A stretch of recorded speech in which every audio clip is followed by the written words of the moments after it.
ویسے تو ہمارے بہت پیارے پیارے سینئر دوست ہیں، نواز انجم صاحب ہیں، شاہد خان ہے، اکرم اداس صاحب ہیں، اپنا بہت سارے اس وقت عمران چوکی نام میرے ذہن میں نہیں آ رہے، رضی خان، ٹھیک ہے نا جی، چاند برال، ببو رانا صاحب، یہ وہ ایک کلاس ہے جس کو ہم آہستہ آہستہ لاہور میں لے کر آئے اور لاہور میں سپورٹ کیا، اور لاہور میں کے تھیٹروں میں وہ ایک کلاس اس وقت جو ہے وہ بزی ہے، جس کو جو ہمارے ذریعے آئی ہے، جنہوں نے ہمارے ساتھ دماغ ملایا، یہ سارے ٹیلنٹڈ فنکار ہیں، یہ سارے شاگردوں میں ہیں، یہ سب اللہ ان کو زندگی دے تو ہم فیلڈ سے نکل جاتے ہیں یا سر پر آ جاتی ہے موت، زندگی تو برحق ہے۔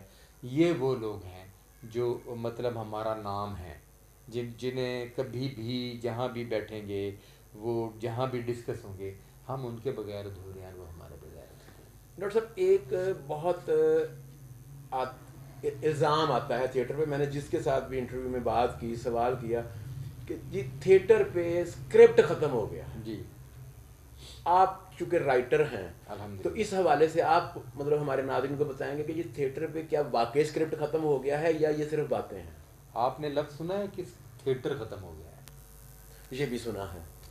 یہ بات زبان زد عام ہے ڈرامہ دیکھنے والوں، ڈرامہ دیکھنے والے اکثر لوگ کہتے ہیں کہ ڈرامہ تھیٹر ہی ختم ہو گیا۔ تھیٹر ختم نہیں ہوتا، ہمیشہ کہانی ختم ہوتی ہے، کردار ختم ہوتا ہے، اسکرپٹ ختم ہوتے ہیں، اس کے بعد آٹومیٹکلی ڈرامہ ختم ہو جاتا ہے، ڈرامہ ختم ہوتا ہے تو تھیٹر ختم ہو جاتا ہے۔ میں آپ کی اس بات سے اتفاق کرتا ہوں کہ بہت سارے ایسے لوگ اس شعبے میں آ گئے ہیں جن کا بیسیکلی اس شعبے سے کوئی تعلق نہیں ہے، وہ زبردستی یہ تلے ہوئے ہیں کہ جی ہمیں چاہے کسی بات کی سمجھ نہیں ہے، ہم اس شعبے کے لوگ نہیں ہیں، مگر اس شعبے کا حصہ بننا ہے، تو وہ زبردستی کے جو لوگ اس شعبے کا حصہ بن گئے ہیں تو ان کو نہیں پتہ اسکرپٹ کیا ہوتا ہے، ان کو نہیں پتہ ڈرامہ کیا ہوتا ہے، ان کو نہیں پتہ کہانی، ایکٹر، کاسٹنگ، یہ کیا پرابلم ہے۔ جن لوگوں کو ان ساری چیزوں کا پتہ نہیں ہوتا وہ پیسے کے بل بوتے پر فیلڈ میں آ گئے ہیں، اور اس وجہ سے کہانی بھی دور ہو گئی ہے، یہ حقیقت ہے، اور اس وجہ سے ڈرامہ ختم ہو گیا ہے۔ لیکن چند ایک تھیٹر ہیں، میں یہ سمجھتا ہوں کہ لاہور میں 2-3 تھیٹر ہیں جن میں سے ایک شالیمار تھیٹر ہے جہاں باقاعدہ ڈرامہ ہوتا ہے، آج بھی ڈرامہ ہوتا ہے۔ یوں تو ہماری آپس میں پروفیشنل جیلسی بہت زیادہ ہے، ہم ایک دوسرے کو مانتے نہیں ہیں، ڈرامے کی ناکامی کی دوسری وجہ یہ ہے کہ ہم ایک دوسرے کو مانتے نہیں ہیں، ایک دوسرے کے اچھے کام کو تسلیم نہیں کرتے۔ اگر مثال کے طور پر شالیمار میں اچھا کام کر رہا ہے تو تمثیل والے اس کو نہیں مانتے، تمثیل میں اچھا کام ہو رہا ہے، معذرت کے ساتھ میں تو سچ باتیں کروں گا، تو اس کو الفلاح والے نہیں مانتے۔ اور حالانکہ یہی 2-3 تھیٹر جن کا میں نے نام لیا ہے، یہاں آج بھی باقاعدہ ڈرامہ ہوتا ہے، آج بھی ان 3-4 تھیٹروں کے درمیان کمپٹیشن ہوتا ہے، آج بھی یہاں کوشش کی جاتی ہے کہ سٹوری جو ہے وہ آپ نے ابھی جو بات کی کہ جی اسکرپٹ جو ہے وہ واقعی چاہے کچھ لوگوں کی وجہ سے ختم ہوا، تو کیا نئے لوگ ایز اے رائٹر مطلب آپ لوگوں کی ذمہ داری نہیں ہے کہ آپ نئے لوگوں کو بھی چانس دیں کہ وہ نئے آئیڈیاز کے ساتھ آئیں فیلڈ میں؟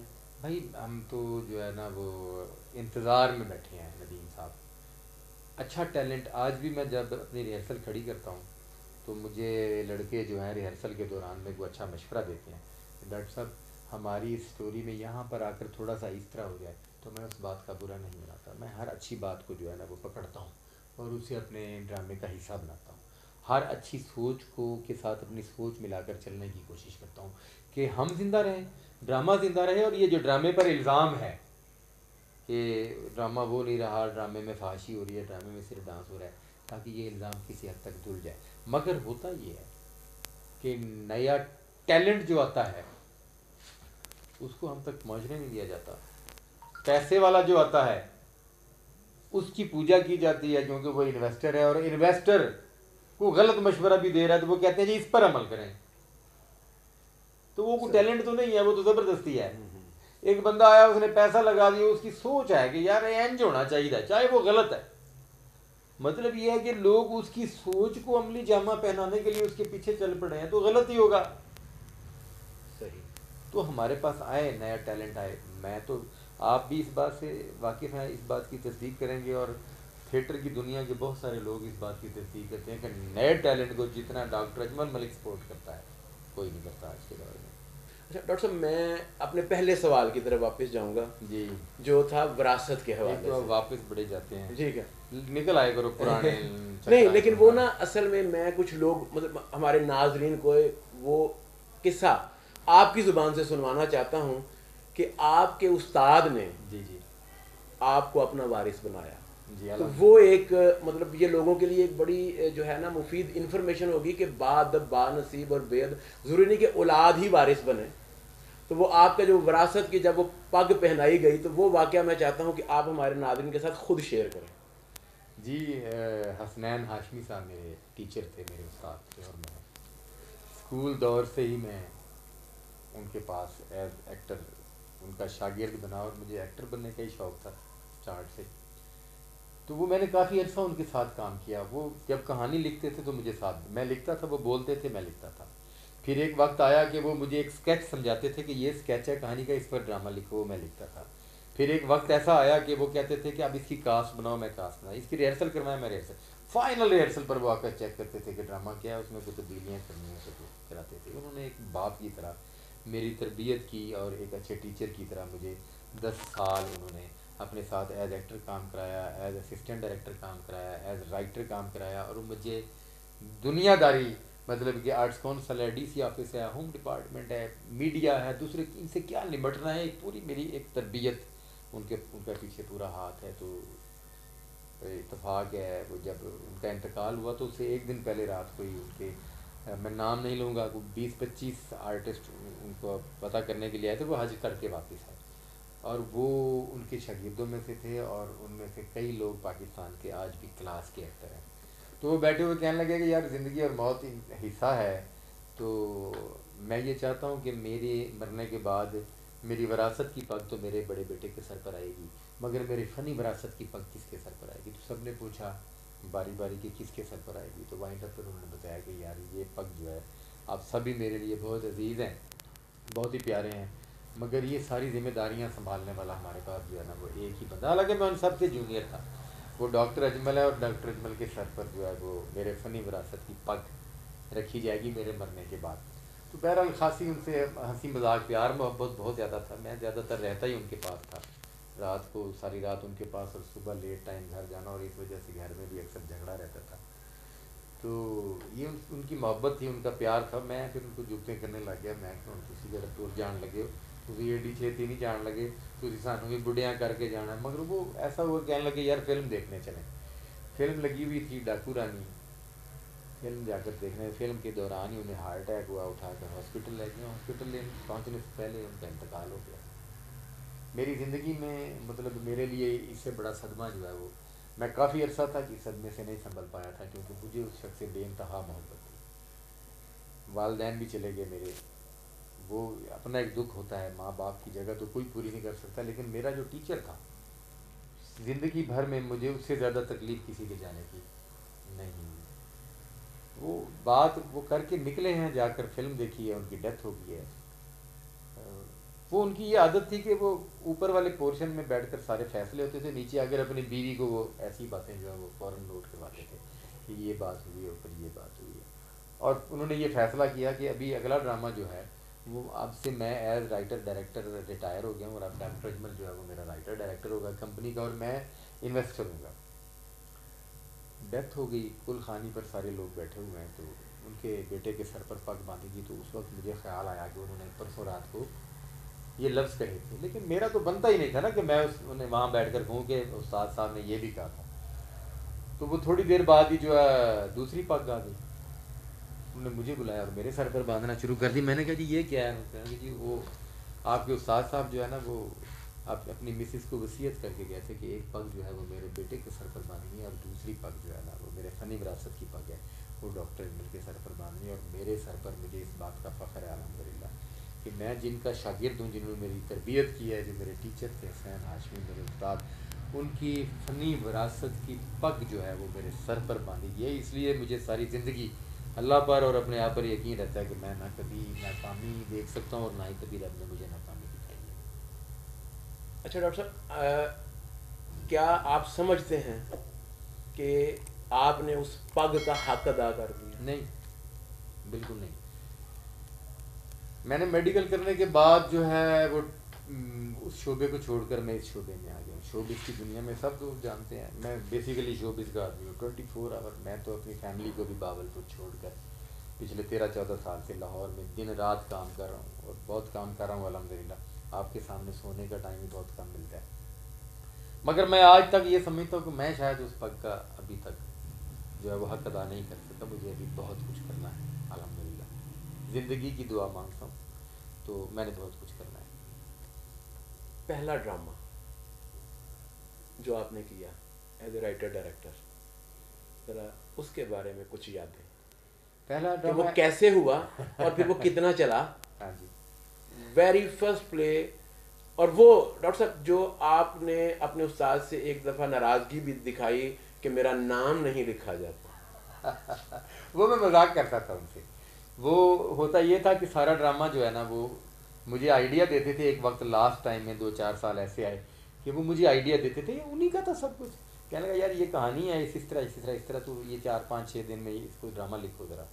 تو وہ میں 5-6 دنوں میں لکھ لیتا تھا. تو میں نے ان کو پڑھ کر سنانا, تو انہوں نے کہنا کی ڈرامہ لکھا ہے یار, چھڑ دے یار, اے تبدیلی کرا تو میں کر لیتا دوبارہ سیٹ کر کے. ہاں اب کچھ بہتر ہوا, اب اس کی کاسٹ بنا لینی, اب اس کی ریہرسلیں کروا لینی, پبلسٹی کرو. گھر میں بیٹھے آرڈر کر رہے ہیں استاد صاحب, اور میں سارا کوئی ڈرامہ سٹیج ہو گیا تو پبلسٹی پر لکھا ہوتا تھا رائٹر ڈائریکٹر حسنین ہاشمی. کہانی تو انہیں کی ہوتی تھی, میں تو لکھتا تھا. تو میں ان سے مذاق کرتا تھا یار میں ہے استاد جی ڈرامے کی کہانی میں لکھنا وا, ریہرسلاں میں کروانا وا, پبلسٹی میں کرنا وا, ڈرامے سارا کچھ ایوری تھنگ میرے ذمہ ہے, ٹھیک ہے. اور اس کے بعد نام آپ کا آ جاتا ہے رائٹر ڈائریکٹر, یہ کیا بات ہے. میں نے کہا میرا نام نیچے لکھا کریں کم از کم. آپ مجھے ڈائریکٹر نہیں لکھتے تو آپ نیچے اسسٹنٹ ڈائریکٹر لکھا تھا. اچھا تو اسسٹنٹ ڈائریکٹر بنانا بڑی ٹائم پہ ہے, بہت دیر پڑی ہے تو میں اسسٹنٹ ڈائریکٹر دیکھتے.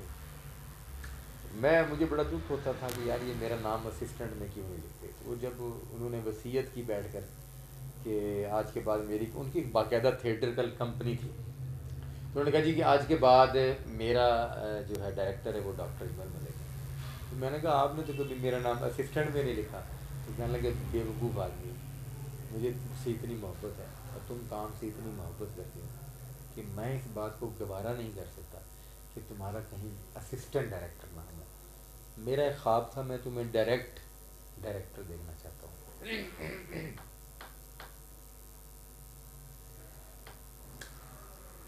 نہیں دیکھ سکتے وہ دیکھ نہیں دیکھے. بس پھر وہ پہلا ڈرامہ تھا, میں تو اتنا ہرٹ ہوا کہ فیلڈ چھوڑ دی. اتفاق ہے اس شخص کا نام جب بھی آتا ہے اس کی بات ہے, میں کبھی ایسا نہیں ہوا, وہ ان کو میں برداشت نہیں کر سکتا. وہ ہاشمی صاحب کی مسز نے مجھے 6 مہینے بعد بلایا. 6 مہینے میں نے تھیٹر نہیں کیا. تو انہوں نے کہا بیٹا آپ نے کوئی تھیٹر ڈرامہ نہیں اسٹارٹ کیا. میں نے کہا جی ان کے مرنے کے بعد حوصلہ نہیں پڑ رہا. انہوں نے مجھے ایک لفافہ دیا کہ وہ ہر چیز کا بجٹ رکھتے تھے, تو انہوں نے آپ کا جو پہلا ڈرامہ ہے وہ اس کے لیے بجٹ رکھا ہوا تھا. بھئی یہ ہمارے لیے ٹھیک نہیں, یہ آپ لے جائیں اور یہ ڈرامہ سٹارٹ کریں. ان کی خواہش تھی آپ کے سر پر پگی اسی لیے رکھی گئی تھی. تو وہ اس ڈرامے کا نام تھا محبت ہو تو ایسی. میں نے وہ ٹیم ساری کٹھی کی, 7 دن کا ڈرامہ ہوتا تھا تب. وہ محبت ہو تو ایسی ڈرامہ جو ہے نا وہ 7 دن کے لیے ہم نے رشیدی آڈیٹوریم آرٹس کونسل کا ہال ہے باولپور میں, وہ وہاں سے سٹارٹ کیا. تو وہ 3 مہینے بعد 3 مہینے مطلب ڈرامہ 3 مہینے 7 دن کے لیے ڈرامہ سٹیج کیا. تو 3 مہینے وہ ڈرامہ وہاں پر چلا. یعنی پہلا ڈرامہ میرا ایز رائٹر ڈائریکٹر جو ہے وہ 3 مہینے تک چلا. یہ مطلب ان کی دعائیں تھیں, ان کی پروڈکشن تھی. وہ اسکرپٹ کہانی میں نے ان کو سنائی تھی کہ میری یہ کہانی ہے, میں نے یہ کرنا ہے. اس نے کہا بڑا پرفیکٹ ہے, اور لائف میں پہلی مرتبہ انہوں نے کہا کہ بڑا پرفیکٹ ہے. اس سے پہلے اتنے اسکرپٹ اتنی کہانیاں لکھی تو وہ مذاق کرتے تھے. اچھا اب تم نے اپنی طرف سے کیا نام ہے دیوداس لکھ دی ہوگی. میں نے کہا دیوداس ہی ہے نا, دیوداس سے تیری نظر ہے, یہ تو محنت کر کچا ہے ڈرامہ بھی سپر ہٹ چلے جانا. میں نے کوئی کہانی لکھنی تو ماشاء اللہ اپنے لوگ چوڑیاں لے کے لے, چوڑیاں ان دنوں تازہ تازہ محنت کروا رہے تھے. ہاں وہ مطلب انہوں نے کبھی اپریشیٹ نہیں کیا تھا, اور وہ اس کہانی کے لیے انہوں نے کہا یار پرفیکٹ. بہت میں مطلب یہ ہے کہ وہ رائٹر ڈائریکٹر ہوا کرتے تھے اور میں اس میں ان کے ڈراموں میں مین رول کیا کرتا تھا. اور ایسا بھی ہوا کہ پنجاب ڈرامہ فیسٹیول ہوئے, پنجاب ڈرامہ فیسٹیولز میں ڈرامے گئے, ڈرامہ پہلے نمبر پہ آ گیا, اور پنجاب ڈرامہ فیسٹیول میں بہترین ایکٹر کا ایوارڈ ڈاکٹر اجمل لے رہا ہے. تو تب بھی اس نے مجھے نہیں مانا تھا. میں ایوارڈ لے کر آتا ہوں گھر تو مجھے کہتے ہیں مینو ایوارڈ وکھائیں گا, مینو کہیں گا کہ میں ہوں بیٹھ کے کھاواں بلے بلے بابا کیا بات ہے, لوگوں نے مان لیا کوئی ایڈا بڑا کارنامہ بیٹا تو انجام نہیں دیتا. تو وہ اس وقت تکلیف ہوتی تھی, لیکن آج بیٹھ کر فیل ہوتا ہے کہ وہ ٹھیک کرتے تھے.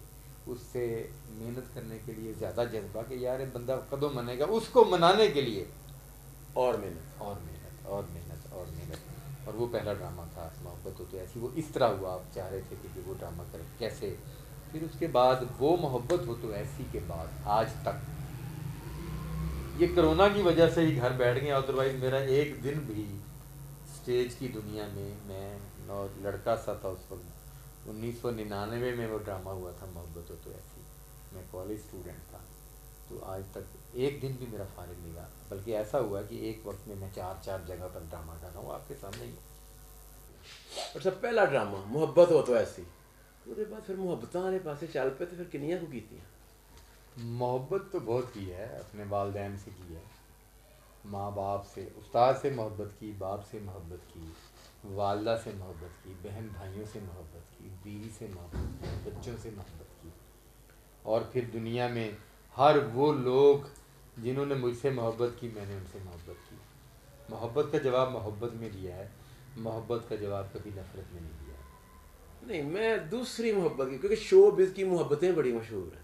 اچھا جی, تواڈے نال بھی کدی یہو جہا اتفاق ہوا؟ آپ کہہ رہے ہیں کہ میں دوسری محبت کی بات کر رہا ہوں, میں یہ کہتا ہوں کہ دوسری محبت کبھی ہوتی نہیں. نہیں, پہلی محبت آپ کا کام اور آپ کا استاد تھا. ہاں جی بالکل الحمد. شو بز میں چونکہ آپ لوگوں کا آپس میں انٹریکشن بہت زیادہ ہوتا ہے, ہاں انوالومنٹ ہوتی ہے, مطلب ہوتی ہے. بہت زیادہ انوالومنٹ ہو جاتی ہے. تو کبھی آپ کی دلی انوالومنٹ بھی ہوئی؟ دیکھیں جی, دلی انوالومنٹ کے بغیر تو دنیا کا کوئی کام نہیں چل سکتا. آپ کا فنانسر ہے, پروڈیوسر ہے, اس کے ساتھ آپ کا مزاج ملتا ہے, دماغ ملتا ہے, تو دلی انوالومنٹ ہوگی. بہت سارے فنکار ہیں مارکیٹ میں کام کر رہے ہیں, مطلب مارکیٹ میں 2000 ایکٹر کام کر رہا ہے, سارے ہی قابل احترام ہیں, سبھی بہت اچھے فنکار ہیں, مگر 2-4 ایسے آرٹسٹ ہیں جن کے ساتھ آپ کی انوالومنٹ ہوتی ہے, وہ آپ کے کام کو سمجھتے ہیں, آپ ان کے مزاج کو سمجھتے ہیں, تو اس کو بھی آپ دلی محبت کا نام دے سکتے ہیں. کام میں مزہ آ جاتا ہے, کام میں پختگی آ جاتی ہے. اور بہت سارے ساتھی دوست ایسے ہیں جن سے محبت ہے, بہت سارے ہے کیا کہتے ہیں ڈرامہ دیکھنے والے لوگ ایسے ہیں جن سے محبت ہے. آپ کس محبت کی؟ میں تو بات کر رہا ہوں ڈرامہ کرنے والی. اچھا جی. کوئی ایسی شخصیت ملی ہو کہ جس سے واقعی آپ کا دل لگ گیا کہ یار she should be the part of life. ایک تو آپ شی کی طرف آ گئے. ہاں جی, میں شی کی طرف آ گیا ہوں. دیکھیں بات یہ ہے کہ آرٹسٹ جو ہوتا ہے وہ مزاجن رومانٹک ہوتا ہے, مطلب رومانس ضروری ہے, میں یہ سمجھتا ہوں. آرٹسٹ جو ہے وہ مزاجن رومانٹک ہوتا ہے, اور رومانس جو ہے وہ مطلب آرٹسٹ کو جو ہے خاص طور پر رائٹر یا ڈائریکٹر ہے, اس کی کہانیوں میں, اس کے لفظوں میں, اس کے جملوں میں وہ طاقت پیدا کرتا ہے جو عام طور پر روکھا آدمی ان میں طاقت پیدا نہیں کر سکتا. مگر رومانس میں بھی اور دوستی میں بھی, محبت میں بھی قدروں کا, عزتوں کا, مطلب ان چیزوں کا خیال رکھنا بہت ضروری ہے, اور ڈاکٹر اجمل ملک نے ہمیشہ ان چیزوں پر خیال رکھا ہے. ڈاکٹر صاحب چلے میں اس سائڈ سے ایک طرف ہو جاتا ہوں. پچھلے کچھ عرصے سے, جی جی, مطلب کچھ 13-14 سال سے میں بھی آپ کو دیکھ رہا ہوں, جی لیکن پچھلے کچھ عرصے سے, ہاں جی, مطلب 1 or 2 ایئرس جی سے آپ اکثر کنٹروورسیز کا حصہ بن رہے ہیں. صحیح. اس کی کیا ریزن ہے؟ پہلے والا ڈاکٹر اجمل ملک کسی کنٹروورسی کا حصہ نہیں ہوتا تھا, لیکن یہ پچھلے 1-2 سال میں ایسا کیا ہوا کہ ڈاکٹر اجمل ملک کنٹروورسیز میں انوالو ہو رہا ہے, اور نہ صرف لڑکوں کے ساتھ بلکہ لڑکیوں کے ساتھ بھی. تو اس کی کیا کوئی خاص ریزن ہے کہ مطلب جینیٹیکل چینج آ گئی ہے کوئی؟ نہیں, خاص طور پر لڑکوں کے ساتھ اور لڑکیوں کے ساتھ کو ذرا کلیئر کر دیں تھوڑا سا. دیکھیں مطلب میں میڈیا کے حوالے سے چلے، میں 2 کیسز آپ کے کافی شہرت پائی انہوں نے، صحیح، جس میں آپ کے اوپر کچھ الزامات لگے جی جی، جو کہ اس سے پہلے کبھی نہیں لگے تھے، یہ پچھلے 2-3 سال میں. اسی طرح میں آپ کی بات کو سمجھ گیا ہوں. جی میں آپ کو بتاتا ہوں. صورتحال یہ ہے کہ آپ کہہ رہے ہیں کہ بھی میں اتنے عرصے سے جانتا ہوں، کبھی کچھ ایسا نہیں ہوا. پچھلے 2 سالوں میں یہ 2-3 جو ہے وہ کیسز ہوئے ہیں، میں ایکسیپٹ کرتا ہوں ہوئے ہیں. میں نے اسی لیے بات کی کہ چونکہ وہ میڈیا میں آ چکے ہیں، ہاں، تو میں اس لیے میں چاہتا ہوں کہ ہماری پبلک کو پتہ چلے کہ یہ ایسا کیا. دیکھیں جی، پہلا ایک وقوع ہوا تھا، اس خاتون کا نام جو ہے وہ میرے ذہن میں نہیں آیا. چلے میں بتاؤں گا بھی نہیں. اس کو مزید شہرت دینا چاہتے ہیں، شہرت دینے کے لیے، کیونکہ یہ سب کچھ کیا ہی شہرت حاصل کرنے کے لیے. ٹھیک ہو گیا. ٹھیک ہے جی. اب صورتحال یہ ہے کہ پھر وہ کچھ خواتین ناراض ہو جائیں گی، مگر سچ کہنا پڑتا ہے. آج سے کچھ عرصہ پہلے تک آرٹسٹ جو ہے وہ فیمیل آرٹسٹ اسپیشلی وہ اپنے ٹیلنٹ کے بل بوتے پر آتی تھی. ہمیں بھی ضرورت ہوتی تھی فیمیل آرٹسٹوں کی، کمی تھی، مگر فیمیل پھر بھی اس کے باوجود ہم فیمیل آرٹسٹ کو اس کو oblige کرتے تھے، جس میں کچھ ٹیلنٹ ہے ہم اس پر محنت کرتے تھے. اور ایسی کئی مثالیں آپ کے سامنے ہیں، جتنے بھی سپر ہٹ فنکار آئے ہیں ان کے پیچھے بڑی محنت ہے. اب جیسے جیسے سوشل میڈیا آیا، مطلب یوٹیوب میڈیا، یہ فیس بک، دوسرے تیسرے، لوگوں نے کام کی بجائے ایشوز سے شہرت حاصل کرنے کی کوشش کی ہے. اب ایشوز سے جو ہے شہرت حاصل کرنے کے لیے کوئی نہ کوئی ایسا بندہ چاہیے ہوتا ہے کہ جس کے بارے میں لوگ اگر کوئی نیگیٹو بات جائے تو اس میں انٹرسٹ لیں، اور اس میں انٹرسٹ لینے سے آٹومیٹکلی وہ گمنام آدمی ساتھ ہٹ ہو جاتا ہے. تو وہ خاتون، اب دوسری بات یہ ہے کہ اب یہ بھی نیا پرابلم ہو گیا ہے کہ خاتون فیلڈ میں آتی ہے، وہ کہتی ہے میں پیسے بھی لگاتی ہوں، مجھے ہٹ کرایا جائے، میں پیسہ بھی لگاتی ہوں، اور باقی کی بھی میں آپ کی ڈیمانڈس پوری کرنے کے لیے تیار ہوں. جس وجہ سے تھیٹروں کے پروڈیوسر اس وقت بدنام ہو چکے ہیں. بجائے اس کے کہ اصل کہانی منظر عام پر لائی جائے، یہ کہانی منظر عام پر لائی جاتی ہے کہ پروڈیوسر ڈائریکٹر جو ہے وہ شرائط رکھتے ہیں کہ جی آپ ہماری ڈیمانڈ پوری کریں تو ہم آپ کو کام بھی دیں گے اور ہم آپ کو ہٹ بھی کروائیں گے. جبکہ اصل بات یہ نہیں ہے. اصل بات یہ ہے کہ لڑکی جس کا شوبز سے، جس کا اداکاری سے، جس کا فن سے کوئی تعلق نہیں ہے، وہ پیسے لے کر آتی ہے اور پروڈیوسر اور ڈائریکٹر کو کہتی ہے کہ یہ پیسہ بھی حاضر ہے اور میں بھی حاضر ہوں. میں کھلی ڈلی باتیں پھر آپ کے چینل کے بالکل بالکل بالکل، آپ چاہتے بھی یہی ہیں. میں بھی یہی چاہتا ہوں. اچھا جی، وہ اب لڑکی جب آ کر، نوجوان لڑکی شوبز کے لوگوں کو اپنی تمام آفرز دیتی ہے، تو اب یہاں پر سارے تو لوگ جو ہے وہ حاجی صاحب نہیں بیٹھے ہوئے. شوبز کی دنیا ہے. اب وہ کہتے ہیں کہ ایک لڑکی پیسے بھی دے رہی ہے اور خود بھی ساتھ اپنے ریلیشن قائم کرنے کے لیے اپنی مرضی سے تیار ہے، تو بھائی پھر کئیوں نے ریلیشن بھی قائم کیے ہیں تو پیسہ بھی کھایا ہے. ٹھیک ہے جی. اب اگر ایسا بندہ جس نے کام کی وجہ سے شہرت بنائی ہو، جس نے کام کی وجہ سے ساکھ بنائی ہو، جس نے کام کی وجہ سے اپنی عزت رسپیکٹ بنائی ہو، وہ بندہ اس بات سے ڈرتا ہے کہ میں خدا نہ خواستہ کہیں اس قسم کی کوئی بات مان کر اپنی شہرت، اپنی عزت، اپنی رسپیکٹ داؤ پر نہ لگا لوں.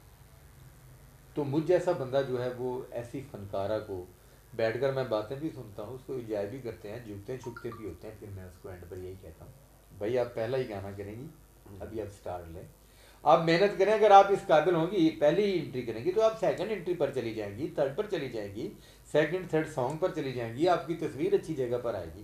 پھر وہ جو وہ خواتین جن کا اداکاری سے کوئی تعلق نہیں ہے اور وہ شارٹ کٹ رستے کے ذریعے پھر آنا چاہتی ہیں، وہ پھر ہمیں فون پر رابطے شروع کر دیتی ہیں، وہ پھر ہمیں ہر قسم کی آفر کرنا شروع کر دیتی ہیں.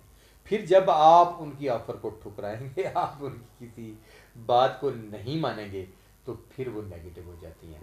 پھر ان کو پتہ ہے کہ چلو ہوں انہیں اینج نہیں منی تو اس پر الزام لگائیں. 2 چیز ہوں گی، الزام لگانے سے یہ بات میڈیا میں جائے گی، میڈیا میں جائے گی تو ہماری بھی پہچان ہوگی، اور یہ کھ رہنا نہیں شاید تے ساڈا تے اگے کھ نہیں بچیا. تو وہ ایک خاتون تھی، وہ انہوں نے بلیک میلنگ کی کوشش کی، تو اس کی بلیک میلنگ میں جب نہیں آئے تو اس نے اوچھے ہتھ کنڈے جو ہے وہ اختیار کیے. اور اوچھے ہتھ کنڈوں سے یہ ہوا کہ وہ تو اس کی تو پہچان بن گئی وقتی طور پر، لوگ جاننے لگے کہ اس نام کی بھی کوئی خاتون ہے. لیکن اصل اور نقل میں بڑا فرق ہوتا ہے. آپ دیکھیں وہ کہاں ہے. ہاں کچھ دن کام کیا اس کے بعد غائب.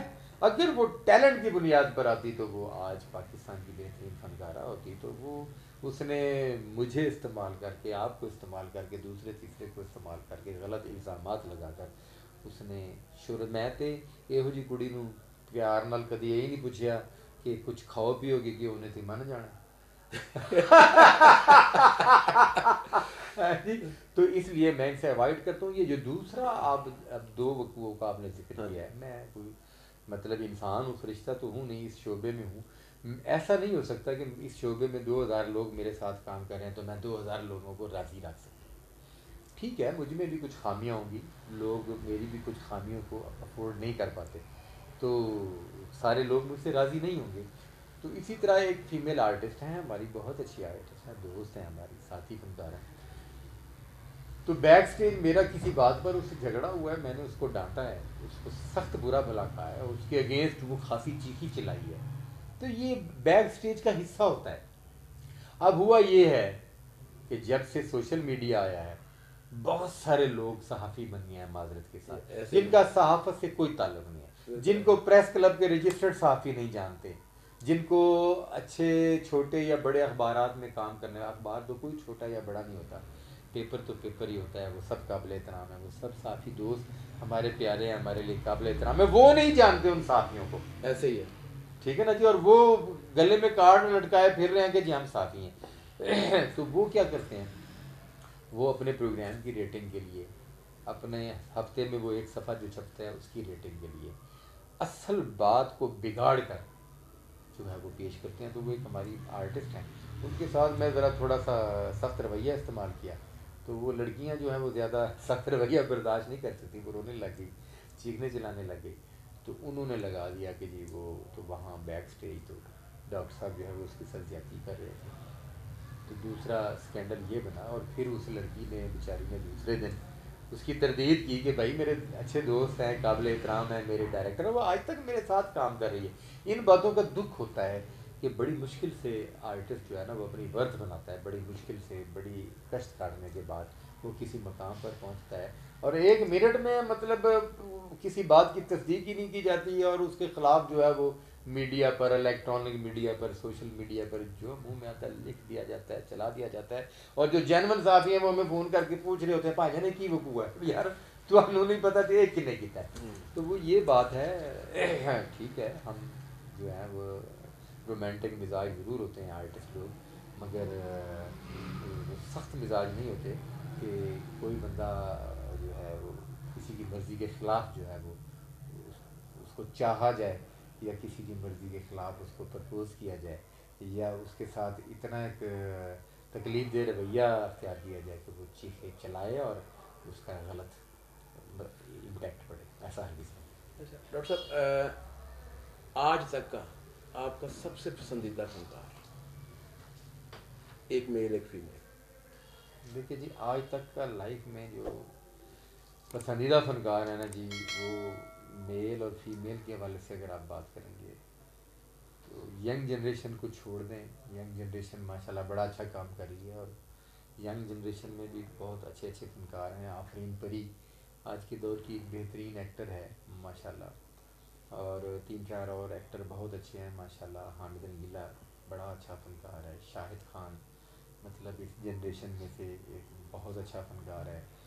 3-4 ایکٹر ہمارے جو ہے نا وہ بڑا اچھا اضافہ ہیں. اسد مکھڑا ہے, اپنا مختار چند صاحب ہیں, اور اللہ آپ کا بھلا کرے وسیم کنو ہے, تو چاند برال ہے.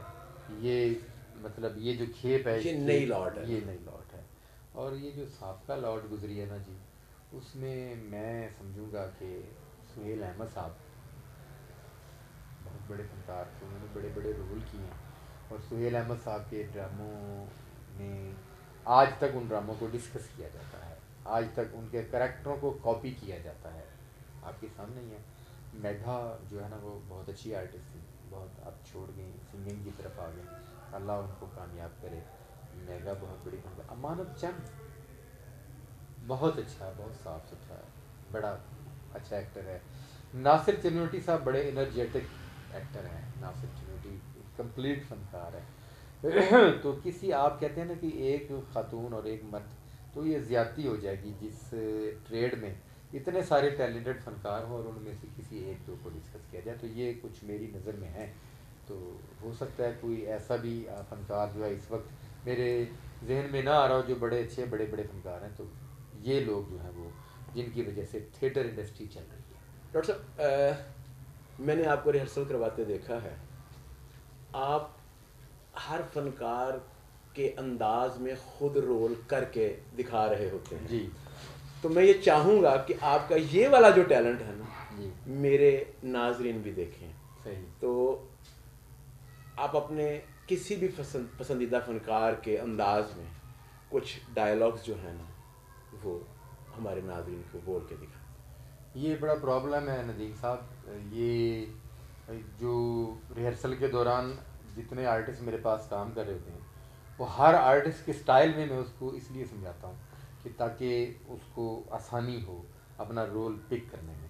اور ہر آرٹسٹ کا سٹائل میں اس لیے اپنا لیتا ہوں کیونکہ میں خود ایکٹر ہوں. میں نے بڑا عرصہ تھیٹر میں ایکٹ کیا ہے، ٹی وی پر ایکٹ کیا ہے، فلم پر ایکٹ کیا ہے، بعد میں ایز رائٹر ڈائریکٹر ہے، اور ایز رائٹر ڈائریکٹر آنے کے بعد بھی اتنا عرصہ میں مطلب بحیثیت ایکٹر بھی کام کرتا رہا ہوں. تو میں کیونکہ یہ فنکار ہیں میرے اور میرے ساتھ کام کر رہے ہیں، میں ہر ایک کی آرٹسٹ ورک سے واقف ہوں، میں ہر ایک کے سٹائل سے واقف ہوں، میں ہر ایک کے ٹیمپو سے واقف ہوں.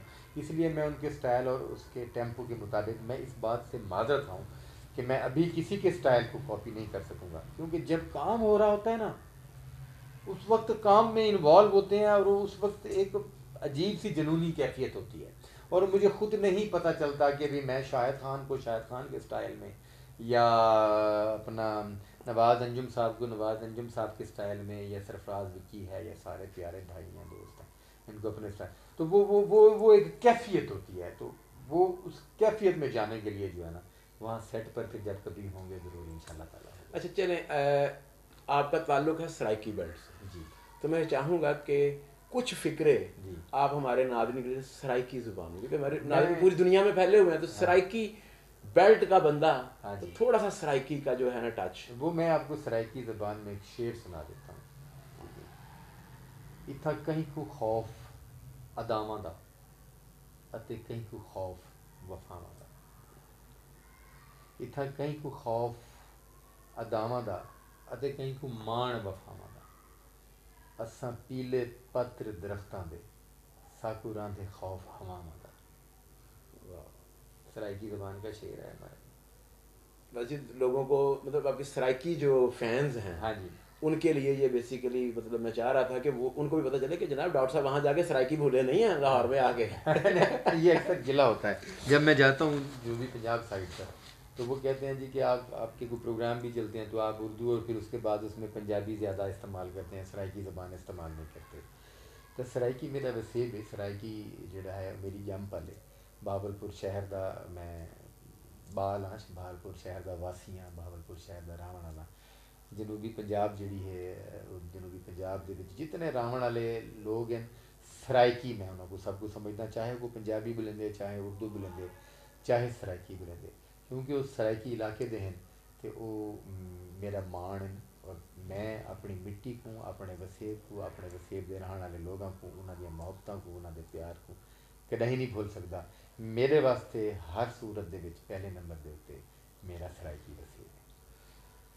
ڈاکٹر صاحب آپ نے تھیٹر سے سٹارٹ کیا، ٹی وی مطلب لوگوں کو مطلب میں یہ بتاتا چلوں کہ جی سرائکی زبان کی جو پہلی سیریل تھی جی جی رات ریت روہی، جی جی وہ ڈاکٹر اجمل ملک اس کے رائٹر ڈائریکٹر تھے. جی جی اور اس کے بعد آپ نے ٹیلی فلم وہ بھی آپ کی لکھی ہوئی، وہ جو سب سے پہلی سپر ہٹ سرائکی میں ہوئی وہ بھی آپ کی لکھی تھی. پھر آپ نے فلم بھی کی، جی جی بالکل ٹی وی بھی کیا.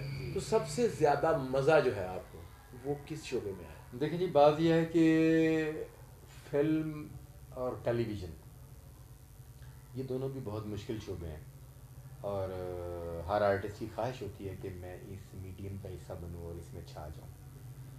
مگر تھیٹر جو ہے اس کا نشہ ہی الگ ہے، تھیٹر کا مزہ ہی الگ ہے. اور میں بیسیکلی تھیٹر کا آدمی ہوں، مگر مطلب آج کل فلم انڈسٹری کا جو حال ہے اس وقت فلم جس دور سے گزر رہی ہے اور جو چند فلمیں بنا کر ریلیز کی گئی ہیں ان کو پبلک نے سراہا بھی ہے. پبلک سینما ہالوں میں گئی ہے, یہ اس بات کا ثبوت ہے کہ پاکستانی پبلک جو ہے وہ پاکستانی مووی بھی دیکھنا چاہتی ہے, دیکھنا پسند کرتی ہے.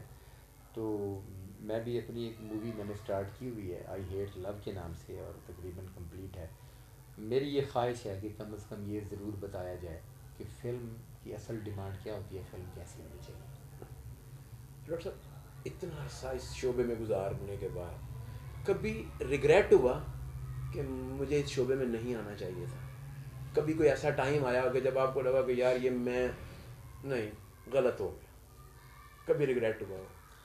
اگر ایسا ہوتا تو میں اس مزاج کا آدمی ہوں کہ فوراً سب کچھ چھوڑ کر اپنا ٹریک چینج کر لیتا. ایسا کبھی تکلیفیں کس شعبے میں نہیں ہیں, تکلیفیں تو ہر شعبے میں ہیں. مطلب یہ جو خاص طور پر یہ شعبہ ہے اس میں تکلیف کی بات یہ ہے کہ اس کو بہت سارے لوگ لائٹ لیتے ہیں, جبکہ یہ مشکل ترین شعبہ ہے. اس میں مطلب بندے کو بڑی محنت کرنی پڑتی ہے, بڑی قربانیاں دینی پڑتی ہیں, بڑا کچھ چھوڑنا پڑتا ہے. ہم لوگ اسی لاہور شہر کے مطلب فٹ پاتھوں پر پیدل چلے ہیں, بھوکیں برداشت کی ہیں, مطلب اسٹرگل کی ہے, تھیٹروں کے باہر ٹی وی چینلز کے باہر کھڑے ہوئے ہیں, لوگوں کے گھروں میں جا کر ان کو ریکویسٹ کی ہے ہمیں کام دیں, ٹھیک ہے نا جی. تو پھر کام کے معاملے میں آ کر بہت عرصہ جیب سے پیسہ خرچ کیا ہے, پروڈیوسروں کے تھوڑے پیسوں پر گزارا کیا ہے. مطلب میں وہ بندہ تھا, میں بہاول پور شہر میں بیٹھ کر شام کو بیٹھ کر 100-125 پیشنٹ دیکھنے لگ گیا تھا. میں نے اس کو ٹھوکر ماری ہے. میں وہاں جب تھیٹر کی دنیا میں ہٹ ہوا تو میں 4-4 5-5 تھیٹر ایٹ اے ٹائم چلا رہا تھا. وہ سب کچھ چھوڑا ہے میں نے لاہور آ کر تھیٹر کرنے کے لیے. تو جب کچھ لوگ ہمارے بارے میں غلط رائے پاس کرتے ہیں, ہمارے بارے میں باہر نکل کر بڑی غلط اور گھٹیا گفتگو کرتے ہیں, تو اس وقت دکھ ضرور ہوتا ہے. مگر اس دکھ سے ایسا کبھی نہیں ہوا کہ یہ فیصلہ کیا ہوگا یہ شعبہ چھوڑ دینا چاہیے. ان کی اس باتوں سے حوصلہ ملتا ہے کہ ان کو یہ بتانا ہے کہ نہیں, ہم یہ شعبہ چھوڑنے والے نہیں. آپ ہمیں اچھا سمجھیں, آپ ہمیں برا سمجھیں, آپ ہمیں ہال میں بیٹھ کر اپریشیٹ کریں اور ہال سے باہر نکل کر ہمارے بارے میں نازیبا الفاظ استعمال کریں, تب بھی آپ ہمارا حصہ ہیں, ہم آپ کا حصہ ہیں. ہم آپ کو انٹرٹین کرنے کے لیے حاضر ہیں اور ہم کرتے رہیں گے. اچھا, آج کل مطلب یہ میں اب پروگرام کی اینڈنگ کی طرف چلتا ہوں کیونکہ وقت ختم ہونے والا ہے. آج کل ایک وبا کرونا, جی اس جی. کی وجہ سے پوری دنیا میں لاک ڈاؤن پاکستان میں, تو اس سے آپ کے شعبے پہ اور آپ کے مزاج پہ, یہ دو الگ چیزیں ہیں, کیا اثر, کیا فرق پڑا؟ دیکھیں جی, شعبہ ہمارا ہے اسپیشلی سینما ہال اور تھیٹر, جہاں پبلک آتی ہے. اور کرونا کے آنے سے اس شعبے کو تو ٹوٹلی طور پر بند کر دیا گیا, جہاں 4 لوگ اکٹھے ہیں. وہ ہے بھی خطرناک بات, اور ہمیں حکومت کا ساتھ بھی دینا چاہیے, اور ہم دے رہے ہیں. اور سب سے زیادہ متاثر جو ہے وہ فنکار طبقہ ہوا ہے, کیونکہ فنکار کے پاس سیکنڈ آپشن نہیں ہوتا. اس نے ساری زندگی یہی کچھ کیا اور وہ کچھ کر ہی نہیں سکتا. فنکار جو ہیں وہ گھروں میں بیٹھ گئے ہیں, تھیٹروں کو تالے لگ گئے ہیں, گورنمنٹ بھی پریشان ہے. اب کیا کہہ سکتے ہیں, ذہنی طور پر جو ہے وہ فنکار جو ہے وہ سٹک ہو چکے ہیں, اب نارمل ہو چکے ہیں. مطلب اس وقت بڑے پریشان ہیں. ہاں, اتنا گلہ ضرور ہے, یہاں ہم ساتھ دیں گے. لاک ڈاؤن کا ہونا بھی چاہیے ملک سے اس وبا کو ختم ہونے کے لیے. جو حکومتی اقدامات ہیں ان کا ساتھ بھی دینا چاہیے, مگر حکومت کو بھی فنکاروں کا ساتھ دینا چاہیے. فنکاروں کو کچھ سپورٹ کرنا چاہیے, سپورٹ نہیں کیا جا رہا. آرٹسٹ جو ہے وہ بیچارے بھوکوں مر رہے ہیں, اور آرٹسٹوں کے مالی حالات جو ہیں وہ اس قدر خراب ہو چکے ہیں کہ وہ بیان نہیں کر سکتے. تو میری اسپیشلی گزارش ہے کہ ہم بھی متاثر ہوئے ہیں فنکار لوگ, تو فنکاروں کا بھی کوئی پرسان حال نہیں, ان کو پوچھا جائے. کوئی پیکج آنا چاہیے فنکاروں کے لیے. ہاں, پیکج سنتے ہیں کہ جی فلاں پیکج آ گیا, فلاں پیکج آ گیا, مگر اس پر عمل درآمد کرایا جائے. یہ جو سیاسی اعلانات ہیں نا, سیاسی اعلانات کو ختم کر کے ان پر عمل درآمد کیا جائے. نہیں تو یہ فنکار شعبہ جو ہے یہ ذہنی طور پر مر جائے گا. جب تھیٹر اور سنیما ہال آباد ہوں گے, شوٹنگیں ہوں گی, تو یہ اتنے کہ اب نارمل ہو چکے ہوں گے کہ کافی عرصہ تک ان سے کام نہیں ہو سکے گا. میں ان کی سائیکی سے اچھی طرح واقف ہوں. ڈاکٹر صاحب, نئے آنے والوں کے لیے آپ کوئی میسج جو ہے وہ اس شعبے کو جو اڈاپٹ کرنا چاہتے ہوں, کوئی میسج آپ دینا چاہیں؟ دیکھیں جی, میں تو پہلے تو نئے آنے والوں سے پہلے پرانے جانے والوں سے میں گزارش کروں گا کہ ہمارے پاکستان میں بڑے سینئر لوگ جو یونیورسٹی کا درجہ رکھتے ہیں وہ انہوں نے اپنی اپنی اننگ کھیلی اور گھر بیٹھ گئے ہیں. تو اس طرح نہیں ہونا چاہیے. گورنمنٹ کو تو اس بات کا خیال نہیں ہے ہمارے سینئر ایکٹر جو ہیں وہ کوئی انسٹیٹیوٹ کوئی ادارہ فنکاروں کے لیے. آنے والا فنکار جو ہے نا وہ بغیر تربیت کے اسٹیج پر نہ آئے, کیمرے کے سامنے فلم کے لیے یا ٹی وی ڈرامے کے لیے نہ آئے. یعنی پہلے جیسے وہ آتے تھے ویسے نہیں اب نہیں. پتہ کیا ہے بات یہ ہے ندیم صاحب کہ یہ جو فنکار آتے ہیں نا, آپ ایک نائیوں کو کام کرنے والا بندہ وہ وہاں کینچی چلا رہا ہے اور ساتھ جگتے کر رہا ہے لوگوں کو, اور وہ جو ہے نا وہ 4 بندے ہیں اور آ کر پروڈیوسر کو کہہ دیتے ہیں جو اتنے کھلوتا بڑیاں جگتاں کر رہے ہیں, لے آؤ جی. اس نے اگر 4 جگتیں کی اور وہ ہٹ ہو گیا, یہ نہ تو یہ کام ہے اور نہ ہی اس کام کی یہ کوئی رسپیکٹ ہے. ٹھیک ہے نا جی. مطلب کوئی انسٹیٹیوٹ گورنمنٹ انسٹیٹیوٹ بنائے نا تو اس کے بہت سارے فائدے ہیں. ایک تو وہ بہت سارے سینئر فنکار جو گھروں میں بیٹھ گئے ہیں وہ وہاں ایز استاد ایز ٹیچر ایز انسٹرکٹر کام کریں گے. ایک تو وہ مطلب یہ ہے کہ گھر میں بیٹھے فارغ ہیں وہ استعمال میں آ جائیں گے. دوسرا ان کی وہ جو ان کے پاس فن ہے وہ وہیں ختم نہیں ہو جائے گا, وہ آگے بڑھے گا, وہ تربیت دیں گے. اور پھر ہمارے پاس جو فنکار آئے گا ان اداروں سے تربیت حاصل کر کے آئے گا تو ہمیں آسانی ہوگی کہ اسے بولنے کی تمیز ہے, اٹھنے کی, بیٹھنے کی, کام کرنے کی. یہاں اگر جو مراسیوں کی طرح 2 جگتیں کرتا ہے وہ ہفتے بعد بحیثیت جگت باز ہٹ ہو جاتا ہے تو وہ اس کے پیچھے 4 اس کے شاگرد ہوتے ہیں. اس کے ایک کے ہاتھ میں جوتا ہوتا ہے, دوسرے کے ہاتھ میں لائٹر ہوتا ہے, تیسرے کے ہاتھ میں سگریٹ, چوتھے کے ہاتھ میں پرس. انہوں یہ نہیں پتہ ہوتا پرس کے دے کولے سگریٹ کے دے کولے لائٹر کے, اور وہ یہ سمجھتا ہے کہ شاید یہی اسٹار بن ہے. آپ کبھی خان صاحب کو دیکھ لیں, آج تک عثمان پیرزادہ صاحب کو دیکھ لیں, فردوس جمال صاحب, کیسے ہی اورنگزیب لغاری صاحب, کتنے ایسے سینئر ایکٹر آپ نے کبھی دیکھا ہے کہ ان کے ساتھ 8 شاگرد ہوں اور وہ چوڑا ہو کے آگے چل رہے ہیں. آج ہی 4 جگتیں کرنے والا ایکٹر چوڑا ہو کے چل رہا ہے تو اس کے پیچھے 6 شاگرد ہیں. کسی نے شلوار قمیض پڑھی ہے, کسی نے سیٹاں کی ڈبی پڑھی, کسی نے کہا یار وہ سگریٹ کے دے گول میں, اتنے مصروف ہیں بھائی آپ کو یہی نہیں پتہ. تو یہ چیزیں نہیں ہوتی ہیں, کرائٹیریا نہیں ہوتا سٹار بننے کا. ادب ہونا چاہیے, عقل ہونی چاہیے, تمیز ہونی چاہیے, سمجھ ہونی چاہیے, اچھے کو اچھا سمجھنا چاہیے, اچھی بات کو سمجھنا چاہیے. تو اس کے لیے جو ہے نا وہ تعلیمی ادارے ہونا وہ بہت ضروری ہے. اور آنے والے فنکاروں کے لیے بھی میرا یہی پیغام ہے کہ آپ آگے ہیں, آپ کے پاس پیسے ہیں, ٹھیک ہے, آپ پیسے لگا کر ڈرامے کے پروڈیوسر بن گئے ہیں, مگر اس کا یہ مطلب نہیں ہے کہ آپ ڈرامہ کرنا سیکھ گئے ہیں. آپ ڈائریکٹر بن چکے ہیں یا آپ ایکٹر کی حیثیت اختیار کریں, اس کے لیے بڑا وقت لگتا ہے. اس کے لیے سیکھیں, سیکھنے کے لیے آئیں, سکھانے کے لیے مت آئیں. اور جب آپ سمجھیں کہ آپ اس قابل ہو چکے ہیں تو ضرور سیکھیں. اور ہم تو یہاں بیٹھے ہیں, ہم تو آپ سے بھی کچھ سیکھتے ہیں اور سینئر سے بھی کچھ سیکھتے ہیں. جی. تو ناظرین, آپ نے ڈاکٹر اجمل علی کی باتیں سنی. باتیں ابھی بہت سی ہیں کرنے والی, لیکن ہمارے پروگرام کا وقت ختم ہو رہا ہے. تو اسی نوٹ کے ساتھ کہ آئیں, فیلڈ میں آئیں, سیکھ کر آئیں. اور سینئر فنکاروں کے لیے یہ ہے کہ وہ انسٹیٹیوٹ کی حیثیت تو رکھتے ہیں, لیکن وہ ایک انسٹیٹیوٹ بنائیں اور اپنا فن نئی نسل میں منتقل کریں. اس کے ساتھ ہی ہمیں دیجیے اجازت. اگلے پروگرام میں کسی نئی شخصیت کے ساتھ آپ سے ہوگی پھر ملاقات. پروگرام ملاقاتیں میں. اللہ حافظ.